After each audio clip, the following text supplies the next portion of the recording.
आज हम खास मुलाकात कर रहे हैं मध्य प्रदेश के गृह मंत्री डॉक्टर नरोत्तम मिश्रा से। बहुत धन्यवाद। चुनावी साल है, बल्कि 2-3 महीनों में चुनाव है। पहला सवाल यही है जो लगातार कांग्रेस भी पूछ रही है और लगातार सब जगह आ रहा है कि एमपी में का बा? एमपी में विकास बा, एमपी में कानून राज बा, एमपी में शिवराज बा। कानून राज बा, लेकिन लगातार कांग्रेस पिछले दिनों से जो देखने में मिल रहा है कि एनसीआरबी के आंकड़े भी मध्य प्रदेश में बढ़ रहे हैं और इसके साथ साथ पीएफआई, एचयूटी जैसी गतिविधियां भी बहुत तेज़ी से बढ़ रही हैं और आप बोल रहे हैं कि कानून राज बा। देखो, कानून का राज हम कह रहे हैं तो तर्कों और तथ्यों के आधार पर कह रहे हैं। हमें विरासत में जो रियासत मिली थी तब यहाँ पर चंबल में डाकुओं का आतंक था, बालाघाट में नक्सलियों का आतंक था, हमारे मालवा में सिमी का आतंक था, महानगरों के अंदर माफिया का राज था। आज चंबल ग्वालियर में कोई डाकू नहीं है, बल्कि बुंदेलखंड और विंध्य तक चले आओ, न ठोकिया है न ददुआ है। नक्सलियों का पैर पसारने नहीं दिए, काट दिए। सिमी की जो झरनिया के जंगलों में कभी बंदूकें मिला करती थी, आज सिमी का नेटवर्क ध्वस्त है और शहरों के अंदर कोई माफिया नाम की चीज़ नहीं है। ये कानून व्यवस्था होती है। छुटपुट घटनाओं को अगर आप कानून व्यवस्था से जोड़ोगे, ये प्रसंग और विषय बदल जाएगा, विषय वस्तु बदल जाएगी। जहाँ तक पीएफआई की बात की आपने, तो पीएफआई हो चाहे एचयूटी हो, हमने मध्य प्रदेश के अंदर इनके कमर तोड़ के रख दिए। कुछ लोग हैं जो इनको हवा देते हैं, दिग्विजय सिंह टाइप के लोग, जिनको पाकिस्तान जिंदाबाद की आवाज़ में काजी साहब जिंदाबाद सुनाई देते हैं, जिनके कानों को, जो कि खरगोन के दंगों पर फर्जी फोटो भगवा का लगा के जारी करके उकसाने का काम करते हैं।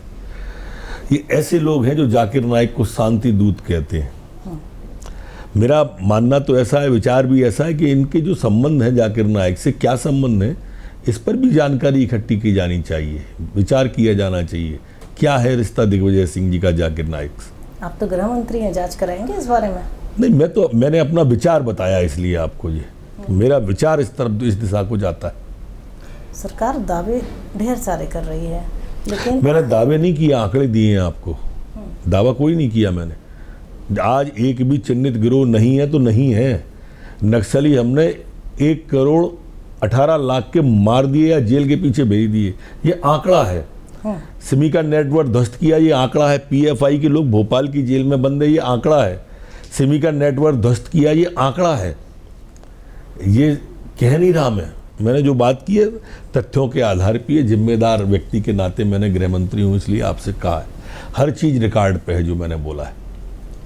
चुनाव है 3 महीने बाद।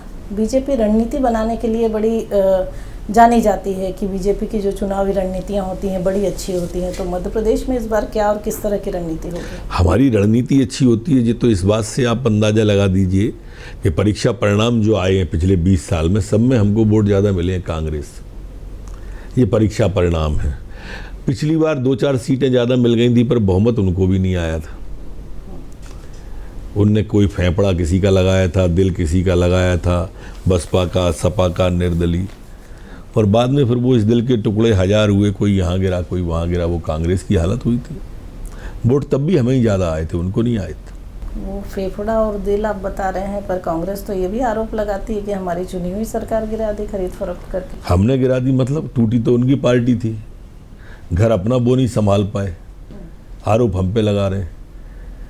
अब आप अंदाज करो, छोड़ दो आप सरकार जो तो गिनी 28 विधायकों से, 28 के उपचुनाव हुए थे ना, वो छोड़ दो, पर बगावत तो 42 लोग कर चुके। उसके बाद राष्ट्रपति के चुनाव की में क्रॉस वोटिंग हुई थी 17 लोगों के द्वारा।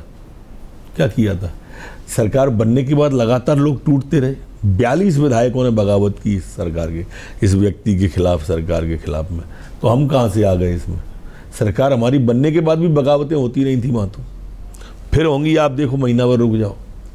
आप भले तमाम दावे कर रहे हैं, लेकिन कांग्रेस का कहना है कि एंटी इनकम्बेंसी इस बार बहुत ज़्यादा है।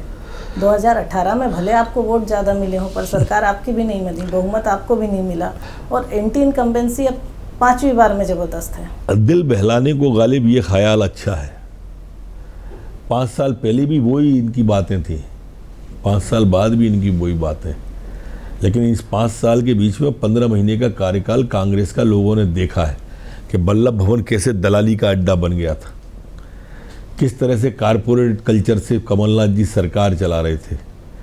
वल्लभ भवन के 5वें माले पे बैठे, नीचे बच्चे मर गए तालाब में डूब के, देखने के लिए उतर के नहीं आया था कोई ये या मंत्री।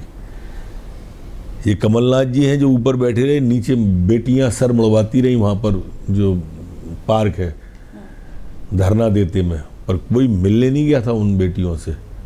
किस तरह से बच्चों को, नौजवानों को ढोल और ढोल बजाने के लिए इनने कहा था कि ढोल चराओ और ढोल बजाओ। ये वो कमलनाथ जी हैं जिनने बेरोजगारी भत्ता देने की बात कही थी।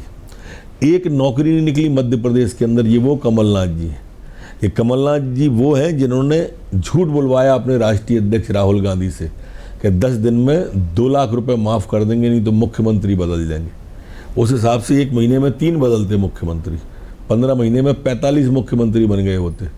लेकिन ये सिर्फ और सिर्फ झूठ बोलने की मशीन है कांग्रेस पार्टी। आज भी जो बात बोल रहे हैं एक भी ये पूरी नहीं करेंगे, ये सिर्फ सरकार बनाना चाहते हैं। हमने, अरे मुख्यमंत्री जी ने 1000 रुपया कहा लाडली बहना को, तो ये 1500 कहने लगे। अरे आपकी 4 स्टेट में सरकारें, कहीं दे रहे हो क्या 1500 आप? लेकिन राहुल गांधी ने दावा किया है कि मध्य प्रदेश में इस बार 150 से पार सीटें जाएंगे। वो राहुल गांधी पिछली बार भी यही दावा कर गए थे जब 2 लाख का कह गए थे।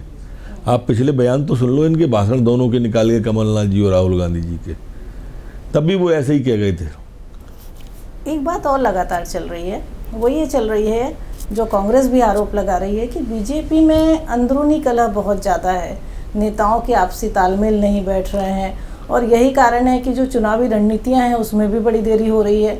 चुनाव कैंपेनिंग जो जुलाई 2nd वीक तक शुरू हो जाती है, फट रहे हैं, गाड़ियां उनके यहाँ टूट रही हैं, अभी ग्वालियर में टूटी हैं, दूसरी जगह टूटी, कल है हमारे यहाँ पे।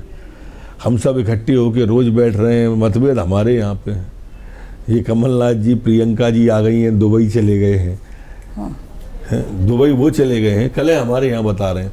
अरे अपनी कलह को छुपाने के लिए हम पे उंगली उठा रहे हो आप, ये कौन सा तरीका है? अलग अलग गुट गिनाते हैं वो लोग बीजेपी में। मैं भी बता रहा हूँ, कमलनाथ गुटका, दिग्विजय सिंह गुटका, पचौरी जी गुटका, राहुल भैया गुटका, अरुण यादव गुटका, ये सब गुटके हैं, पान पराग, पान बाहर की तरह के। अच्छा, एक चीज़ और है कि इस बार जो पूरी एक दिल्ली की टीम आई हुई है, 2 लगातार केंद्रीय मंत्री हैं, कुछ मध्य प्रदेश के हैं, अश्विनी वैष्णव जी जो बाहर के हैं, भूपेंद्र यादव हैं, फिर बाकी मध्य प्रदेश के मंत्री हैं। तो दिल्ली की जो पूरी टीम मध्य प्रदेश में इस बार चुनाव के पहले आई है, इसका क्या फ़ायदा देखने को मिलेगा एमपी बीजेपी की चुनावी रणनीति? इस बार मत कहो, हर बार आती है, इस बार कुछ ज़्यादा है ये लग रहा है। नहीं, लग इसलिए रहा है, आप पहले अनंत कुमार जी जब आया करते थे, केंद्रीय मंत्री थे, तब से अभी तक का कहो। हाँ। ये पार्टी की व्यवस्था है। अब पश्चिम बंगाल में चुनाव हुआ, हमारे मध्य प्रदेश से लोग गए, गुजरात में हुआ तो हमारे मध्य प्रदेश से लोग गए। ये पार्टी की व्यवस्था है, आंतरिक व्यवस्था है, उसके अंदर ये सब हमारे यहाँ होता है, चला आ रहा है। उसके परिणाम भी लाभदायक होते हैं, परिणाम भी सफल होते हैं, इसलिए करते हैं। तो क्या फ़ायदा होगा मध्य प्रदेश? फ़ायदा, ज़बरदस्त फ़ायदा होगा। हम जब मिलजुल के बैठेंगे, सबके अनुभव शेयर होंगे और पार्टी को गति आएगी। यही कारण तो है कि हम 28 साल बाद गुजरात में सरकार बना रहे हैं। यही कारण था ना, यही कारण है 4थी बार मध्य प्रदेश में बैठे हैं, 5वीं बार बैठने जाने वाले हैं। कांग्रेस के तो अलग दावे हैं, 150 से पार सीटों का वो दावा कर रहे हैं। कांग्रेस बिल्कुल दावे से बोल रही है हमारी सरकार आने वाली है। अच्छा, और वो दावे से नहीं बोलेंगे तो भगला मच जाएगी कांग्रेस में। कमलनाथ जी सिर्फ यही बोल बोल के लोगों को साधे हुए हैं कि हमारी सरकार आ रही है, क्योंकि इनका जो चुनाव मैनेजमेंट वाला है ना, मीडिया वाला और क्या बोलते हैं वो सर्वे वाला, उसने कहा है तुम तो सिर्फ ये बोलते रहो कि हमारी सरकार आने वाली है। तो इनको बोलना पड़ रहा है सबको, नहीं तो भगदड़ मच जाएगी कांग्रेस में। जब सरकार चल रही थी इनकी, तब ये कांग्रेस टूटने से नहीं बचा पाए, तो बचाएंगे कैसे? ये अभी भी भगदड़ ही मचेगी, आप थोड़े दिन रुको। लेकिन कांग्रेस ने बड़ी सारी टीमें कांग्रेस लेकर आई है, सर्वे के लिए जैसे आपने बोला टीम आई है, सोशल मीडिया के लिए भी टीम आई है, कैंपेनिंग की बड़ी तेज़ी से तैयारियां चल रही है। तो ये चुनाव कुछ चुनौतीपूर्ण नहीं लग रहा है आपको? देखो, जनता भारतीय जनता पार्टी के साथ है, हमको इसलिए चुनौतीपूर्ण नहीं लगता। हम अपने मुख्यमंत्री जी का कार्यक्रम देखते हैं, प्रधानमंत्री जी के देखते हैं, अमित शाह जी के देखते हैं, और जिस तरह से रिस्पॉन्स जनता का आ रहा है, तो हम तो जनता की दम पर ये बात कर रहे हैं, वो टीमों के भरोसे बात कर रहे होंगे, पर हमने तो हमारे पास में, जैसे अब कल मुख्यमंत्री जी हमारे स्कूल चलो अभियान की शुरुआत करने गए थे, आज आपने हेडिंग पढ़ा हुआ, उसमें लोग पत्थर से बच के चलते हैं, हमने फूलों से चोट खाई है। फूलों से इतने फूल बरस गए उन पे, अब ये इसको हम क्या मानेंगे? जनता बरसते पानी में खड़ी हुई है, चिलचिलाती धूप में खड़ी हुई है। उसके पहले 2 दिन पहले धार में थे मुख्यमंत्री जी, आप वो वहाँ का देख लीजिए रैली। अभी यात्राएं निकलने वाली हैं, आप उसमें देख लें। लेकिन उन लोगों का हर बार का दावा है कि बीजेपी का तो इस बार सफाया है। किन लोगों का? कांग्रेस का। आप काहे को इतना उनकी बातों पर ध्यान दे रही हो? जो काल्पनिक बात करें, जो देवा स्वप्न देखें। मैं तो उनके दावों पे आपसे सवाल कर रही हूँ। उनके स्वर्ग में विचरण करती हैं जो देवा स्वप्न में, क्या करेंगे कमलनाथ जी? हमारा नेता सुबह से शाम तक हजारों लोगों से मिलता है। ऐसा एक दिन नहीं है जब प्रदेश के अंदर वो कई सभाएं नहीं करके आते हो। कांग्रेस के पे नेतृत्व ऐसा है कि दूसरी सभा में थक जाता है, दूसरी सभा नहीं कर सकते, वो कहाँ से बराबरी करेंगे? वो हमारे मुखिया जो है लगातार चलते हैं, चाहे प्रधानमंत्री जी हो, चाहे मुख्यमंत्री हो, चाहे गृह मंत्री हो, रात रात चलते हैं। उनने तो अगर दोपहर में विश्राम नहीं किया तो ही काम लग जाएगा। इन चुनाव में नरोत्तम मिश्रा की क्या भूमिका होगी? जो एक कार्यकर्ता की होती है, एक कार्यकर्ता की भूमिका में आपको हर जहाँ कैप्टन खड़ा कर देगा वहाँ खेलता दिखूंगा। बाउंड्री पे करेगा, वो स्लिप पे करेगा, कीपर बनाएगा, बॉल खिलाएगा, बल्लेबाजी कराएगा, जो कहेगा करेंगे। बीजेपी इन चुनाव में जनता के बीच क्या कह के वोट मांगेगी? कुछ ऐसे 3-4 मुद्दे जिनको आप जनता के बीच ले जाएंगे और ये कहेंगे कि हमने ये किया है इसलिए इस बार बीजेपी वोट की हकदार है। हमने विकास किया है प्रदेश का। हम इस प्रदेश को बीमारू राज्य से विकासशील राज्य बनाया और विकासशील राज्य से विकसित राज्य बनाया। आज ही की रिपोर्ट आई है, आज ही छपी है, आज ही के उसमें कि 1,25 से 35 लाख लोग गरीबी रेखा से बाहर आ गए। आज की रिपोर्ट बता रहा हूँ। ये किया है हमने आज आदमी को गरीबी की रेखा से ऊपर उठा लिया। एक कुएं में था, उसे खींच के ऊपर खड़ा कर दिया। उसको जहाँ चारों ओर दिखाई दे रहा है, तेरे पास में अनेक मार्ग हैं। 1 लाख नौकरी दी है। 15 अगस्त को आखिरी हम 1 लाख नौकरी देने वाले इस मध्य प्रदेश के अंदर। ये किया है हमने, झूठ नहीं बोला है। हमने उस कोरोना काल का संघर्ष लोगों को बताया है कि हमारा छोटा सा कार्यकर्ता से लेकर चीफ मिनिस्टर तक, प्रदेश अध्यक्ष तक, BD शर्मा जी तक, ये देखिए सड़क पे खड़े हुए हैं आपकी सेवा के लिए। हमने ये किया है। हमने इस प्रदेश के अंदर लाडली बहना जैसा काम किया है कि आज आत्मविश्वास आ गया कि मुझे आखिरी में 3,000 मिलेंगे, मुझे अब किसी के सामने मातृशक्ति के अंदर एक विश्वास पैदा जो भारतीय जनता पार्टी ने किया है और कोई पार्टी कर ही नहीं सकती। आप तो गरीब काम वाली बाई जो आती है, पहुँचे वाली, आपके यहाँ भी आती होगी, जरा उससे बात करके देखना कितने आत्मविश्वास से भरी रहती है वो।